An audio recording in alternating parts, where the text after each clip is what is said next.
Deep space detection. Commander Sarah Chen was halfway through her morning coffee when the alarm started screaming. The Titan Deep Space Monitoring Station had been quiet for 3 months, tracking nothing more exciting than asteroid movements and solar wind patterns. Now every screen in the facility was flashing red, and the main display showed something that made Sarah's blood freeze. 50 massive objects had appeared at the edge of the solar system, each one the size of a small city. They were moving in perfect formation, slowing from near light speed with technology that shouldn't exist. Sarah's hand shook as she reached for the emergency communicator. Earth Command, this is Titan Station. We have a code black situation. 50 unknown vessels, massive scale, approaching from deep space. Request immediate backup and instructions. The response came within seconds. Titan Station, this is Admiral Lisa Rodriguez. Transmit all sensor data immediately. Do not attempt contact. Repeat, do not attempt contact. Sarah watched her screens as the alien ships continued their approach. Each vessel was over 2 kilometers long, covered in strange markings that seemed to shift and move. Their energy signatures were unlike anything in human databases, but there was something odd about the readings that Sarah couldn't quite identify. Dr. Marcus Webb, the station's chief science officer, burst into the command center carrying a tablet full of analysis data. Sarah, you need to see this. These ships are incredible, but there's something strange about their design. Strange how? Sarah asked, not taking her eyes off the main display. Their technology is definitely advanced, probably 1,000 years ahead of where we were 50 years ago, but it's also incredibly old. The energy patterns, the hull materials, the propulsion systems, they're all using designs that haven't changed in centuries, maybe millennia. Sarah frowned. You're saying they're using outdated technology. Not outdated for them, but stagnant. It's as if they reached a certain level of advancement and then just stopped innovating. Everything about these ships suggests a civilization that became comfortable with its dominance and never felt the need to keep improving. Before Sarah could respond, the communication array crackled to life. A deep alien voice filled the command center, speaking in a language that their computers immediately began translating. Primitive beings of the Third World from the local star. I am Fleet Commander Vexoth of the Krillian Empire. Your solar system now belongs to us. You will surrender immediately and prepare for occupation, or we will reduce your worlds to ash. Sarah looked at Dr. Webb, who nodded grimly. She activated the response transmitter. This is Commander Sarah Chen of the Human Defense Corps. We've received your message, Commander Vexoth. We would prefer to discuss this situation through diplomatic channels. There was a long pause before the alien responded. When Vexoth spoke again, his voice carried what sounded like amusement. Diplomatic channels. You misunderstand your situation. Primitive. We have conquered over 200 worlds in the past 5,000 years. We do not negotiate with species barely capable of interplanetary travel. With respect, Commander, you might be surprised by our capabilities, Sarah replied calmly. We're not asking for much, just a chance to discuss terms that might benefit both our civilizations. This time, the pause was longer. When Vexoth responded, the amusement was gone. You refuse our generous offer of surrender. Very well. You have 72 of your hours to reconsider. After that, we will demonstrate why the Krillian Empire rules this section of the galaxy. The transmission ended, leaving the command center in tense silence. Sarah immediately contacted Earth Command again. Admiral Rodriguez, they've given us 72 hours before they attack. What are your orders? Stand by. Commander, we're implementing Protocol 7 immediately. You'll see some interesting developments over the next few hours. Hidden preparations. Unknown to the Krillians, their arrival had triggered the most sophisticated defense network in human history. Admiral Lisa Rodriguez sat in her command bunker 3 kilometers beneath the Colorado mountains, watching as systems that had been hidden for decades came online. Status report, she ordered. Major David Park looked up from his tactical display. All orbital platforms are active and ready. The aliens have no idea they're surrounded by over 200 weapons stations disguised as space debris and old satellites. What about the stealth fighters? Squadron leader Captain Elena Vasquez reports all 12 Phantom-class vessels ready for deployment. The quantum cloaking systems are functioning perfectly. Admiral Rodriguez smiled. The Phantom fighters were humanity's most closely guarded secret. Using technology based on quantum uncertainty principles, they could exist in multiple states simultaneously, making them nearly impossible to detect or target. Dr. Marcus Webb's voice came through the communication system from Titan Station. Admiral, I've completed my analysis of the alien fleet. You're going to find this interesting. Go ahead, Doctor. These Krillians are using technology that follows completely predictable patterns. Their shields operate on fixed frequencies, their weapons fire in predetermined sequences, and their formation flying follows mathematical models that haven't changed in centuries. It's as if they've become so successful that they've forgotten how to adapt. Rodriguez exchanged glances with Major Park. Doctor, are you saying we can predict their tactical responses? More than that. Admiral, I believe we can exploit their inflexibility. They're expecting us to fight like the other species they've conquered, but we don't follow their rules. Meanwhile, near Jupiter's largest moon, Captain Michael Torres was commanding a small reconnaissance mission aboard the stealth ship Ghost Runner. His orders were to get close to the alien fleet and gather detailed intelligence without being detected. Captain, we're within scanning range, reported his sensor officer, Lieutenant Jessica Kim.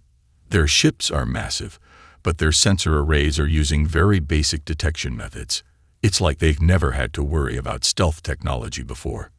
Captain Torres studied the alien vessels through his ship's advanced imaging systems. The Krillian ships were impressive, covered in weapons and protected by energy shields that glowed with purple light. But there was something about their design that seemed almost ceremonial, as if they were built more for intimidation than actual combat. Lieutenant, can you detect any weaknesses in their formation? Yes, sir. They're flying in a standard wedge formation, probably effective against traditional fleet tactics. But they've left gaps in their sensor coverage that a smaller, faster ship could exploit. Torres made his decision. We're going to test their reflexes. Prepare for a quick strike on their outermost vessel, then immediate withdrawal. First blood. The Ghost Runner materialized from quantum cloak just long enough to fire a single experimental weapon at the nearest Krillian ship. The weapon, called a cascade disruptor, was designed to overload energy systems by creating feedback loops in the target's power grid. The effect was immediate and shocking. The alien ship's shields flickered and failed, its weapons went offline, and its propulsion systems began shutting down one by one. Warning lights flashed across the vessel's hull as its crew struggled to understand what had happened. Fleet Commander Vexoth's voice erupted across Krillian communication channels. What just happened? Report. Commander, the Talon's Fury has suffered complete system failure. Their shields are down, weapons offline, engines failing. We cannot locate the source of the attack.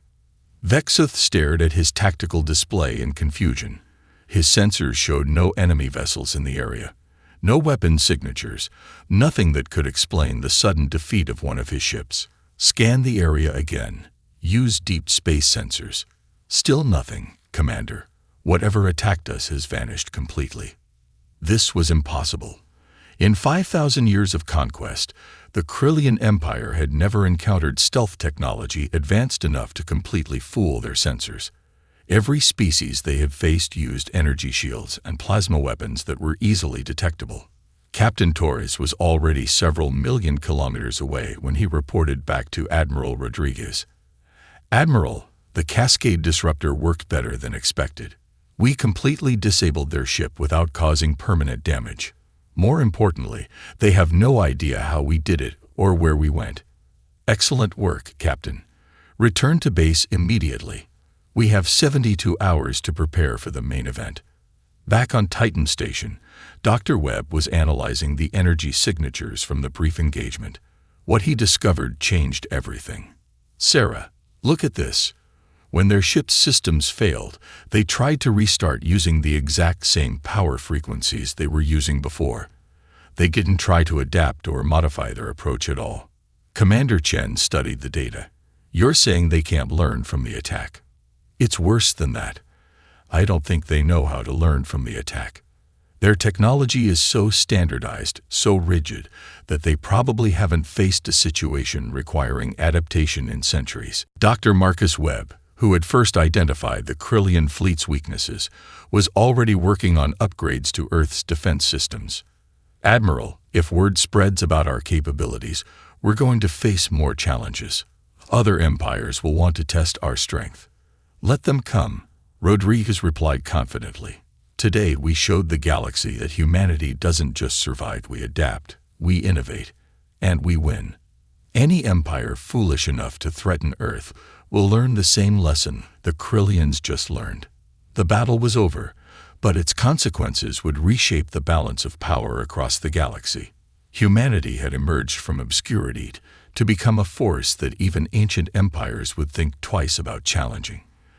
The age of human expansion was about to begin, and the galaxy would never be the same. Epilogue. 6 months later, the wreckage of the Krillian fleet had been converted into Earth's newest research stations. Human scientists worked alongside former enemies, studying alien technology and sharing innovations that benefited both species. Fleet Commander Vexuth, now a prisoner-turned-advisor, stood in Admiral Rodriguez's office looking out at the bustling space traffic around Mars. "I still don't understand," he said quietly. "How did your species advance so quickly? The Krillians have had spaceflight for 10,000 years. Rodriguez joined him at the window. "That's exactly the problem. Commander, you stopped growing. You became so comfortable with your superiority that you forgot how to improve. Humans never have that luxury. We're always facing new challenges, always adapting, always pushing forward." She gestured to the busy space lanes where human and alien ships work together. "You see threats where we see opportunities. You see conquest where we see cooperation. That's why you lost, and that's why humanity will keep growing stronger." Vexuth nodded slowly, finally beginning to understand. The humans hadn't defeated the Krillian Empire through superior firepower, they had won through superior adaptability. In a universe where most species eventually stagnated, humanity remained eternally curious, eternally innovative, and eternally dangerous to anyone who underestimated them. The galaxy had learned a valuable lesson. Never assume that the quiet species in the corner isn't paying attention. Sometimes they're just waiting for the right moment to show everyone what they're really capable of. As the Krillian fleet reached Mars orbit, Vexuth gave the order to begin bombardment. "All ships, target the human installations. Show these primitives the price of defying the Empire."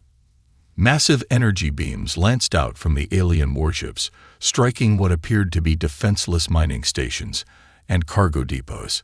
Explosions bloomed in space as the targets were destroyed, but Vexuth frowned as he watched the tactical display. "Something is wrong," he said to his tactical officer. "Those explosions look fake. Scan those installations again." Before the tactical officer could respond, space around the Krillian fleet suddenly came alive with weapons fire. Hidden platforms that had appeared to be space debris revealed themselves, emerging from stealth fields that had concealed them for decades. Hundreds of advanced energy weapons opened fire simultaneously, their beams converging on the alien ships from every direction. "Shields holding," reported the defensive systems officer, but his voice was strained. "Commander, these weapons are more powerful than our intelligence indicated. They're using some kind of adaptive targeting system that adjusts its frequency in real time." Vexuth stared in shock as his sensors revealed the truth. The humans hadn't scattered a few dozen ships throughout the region. They had positioned over 200 weapons platforms in a perfect sphere around his fleet's approach route. Every piece of space junk in the area was actually a disguised military installation. "How is this possible?" he demanded. "Our scouts reported no significant military presence in this system." "Commander, incoming fighters," the tactical officer announced. "Small craft approaching at high speed." On his display, Vexoth could see 12 tiny ships racing toward his fleet. He almost laughed. They were so small that a single shot from his main guns would vaporize them completely. Destroy those fighters immediately. His weapons officers opened fire, sending massive energy blasts toward the approaching human ships. But something impossible happened. The weapons passed right through the fighters without causing any damage at all. Captain Elena Vasquez was piloting the lead Phantom fighter, her ship existing in a state of quantum uncertainty that made it nearly impossible to hit. Phantom Squadron, begin attack run. Remember, target their engine systems first, then weapons arrays. The 12 fighters phase shifted through the alien formation like ghosts, appearing just long enough to fire their weapons before vanishing back into quantum uncertainty. Each fighter carried weapons specifically designed to exploit the weaknesses Dr. Webb had identified in Krillian technology. Vexoth watched in growing horror as his ships began losing power one by one. The human fighters were somehow bypassing his shields entirely, striking his vessels with weapons that seemed to ignore the normal laws of physics. "Report," he shouted. "Commander, the enemy fighters are using some kind of dimensional shifting technology. Our weapons cannot lock onto targets that exist in multiple states simultaneously. Meanwhile, their weapons are specifically calibrated to disrupt our power systems." System cascade failure. In her command bunker, Admiral Rodriguez decided it was time to end the battle decisively. "Dr. Mitchell, activate the quantum cascade grid." Sarah Mitchell's fingers flew over her control panel, initializing the most powerful weapon humanity had ever created. Throughout the solar system, hidden generators that had been positioned over the past 50 years came online simultaneously, creating a quantum field that encompassed the entire Krillian fleet. The effect was immediate and devastating. Every alien ship experienced total system failure simultaneously as the quantum cascade disrupted the subatomic structure of their technology. Shields collapsed, weapons went offline, engines died, and life support systems began failing throughout the fleet. But the humans weren't finished. Major Park activated the Computer Warfare Division's Special Surprise, a collection of adaptive viruses specifically designed to infiltrate and corrupt Krillian computer systems. "Virus deployment successful," reported the cyber warfare officer. "Enemy computer networks are experiencing cascading failures. Their navigation systems are down, communications are disrupted, and their artificial intelligence cores are crashing." Vexoth found himself standing on a bridge where nothing worked. Emergency lighting cast eerie shadows as his crew struggled desperately to restore power to critical systems. Through the viewports, he could see his entire fleet drifting helplessly in space, every ship dark and powerless. "Status report," he called out, his voice echoing in the powerless command center. "Commander, we have total system failure across all ship functions. Whatever the humans did, it disrupted our technology at the molecular level. Our engineers estimate it will take days to restore basic power, assuming we can figure out how to counter their weapon." For the first time in his long military career, Fleet Commander Vexoth felt genuine fear. The humans had demonstrated technology that seemed impossible, weapons that operated outside the known laws of physics, and tactical capabilities that suggested a level of advancement far beyond what their intelligence had indicated. The message. Admiral Rodriguez opened a communication channel to the crippled Krillian fleet.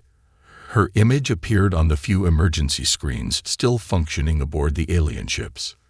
"Fleet Commander Vexoth, this is Admiral Rodriguez of the Human Defense Corps. As you can see, your invasion has not proceeded as planned." Vexoth managed to restore power to his communication system long enough to respond. "How? Your species should not possess such advanced technology. You are barely capable of interplanetary travel." Rodriguez smiled. "Commander, I think there's been a fundamental misunderstanding. What you've encountered today is not humanity's military, it's our local security force. The Mars defense grid is designed to protect our inner solar system from minor threats." The alien commander's 4 eyes widened in shock. "Local security? You mean this was not your primary military force? Far from it. Our actual military operates from bases you haven't even detected yet, using technology that makes what you've seen today look like children's toys. You've been fighting the equivalent of a planetary police force. Rodriguez paused, letting this information sink in. However, we're not unreasonable. We're going to allow one of your ships to restore power and return to your empire with a message. Within an hour, the Krillians had managed to restore basic functions to their smallest scout ship. As it prepared to depart, Rodriguez transmitted one final message. Tell your empire what you learned here today. Humanity is not interested in conquest or expansion, but we will defend ourselves against any threat. Your fleet came here expecting to face primitives armed with basic weapons. Instead, you encountered technology that your empire hasn't seen before and hopefully never will again.